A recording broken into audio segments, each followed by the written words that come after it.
Je suis enseignante-chercheur à l'IUT de Quimper depuis presque 14 ans. J'enseigne l'introduction à la logistique internationale, la démarche qualité et la traçabilité. Côté responsabilité pédagogique, je suis directrice des études. Et côté recherche, je suis rattachée au laboratoire LEGO d'économie et de gestion de l'Ouest. Et mes travaux de recherche portent sur la traçabilité et la logistique dans l'agroalimentaire, l'alimentation durable et aussi la logistique hospitalière. Dès le moment où j'ai eu la confirmation concernant ma formation post-bac, donc en sciences de gestion, je me suis dit que j'aimerais bien enseigner à l'université. Je savais qu'il y aurait une partie recherche, mais j'étais pas consciente à l'époque des difficultés du parcours doctoral. Et puis à l'université, il y avait des cycles de conférences avec des présentations faites par des enseignants-chercheurs et ça m'a donné envie de faire pareil. Je dirais logistique, santé, alimentation.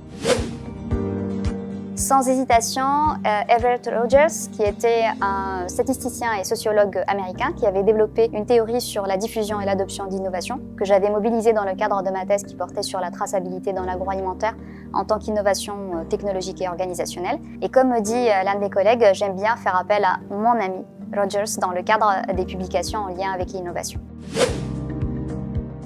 Pas forcément résoudre un problème, mais en tout cas j'espère qu'avec les travaux qu'on mène actuellement, on pourra participer ou contribuer à notre niveau au développement et à la création de filières alimentaires qui soient plus durables, bénéfiques pour toutes les parties prenantes. Donc certes les consommateurs et les patients avec une alimentation plus saine issue d'une agriculture qui tient compte de l'environnement, mais aussi pour les collectivités et les entreprises notamment locales avec des filières qui soient viables économiquement.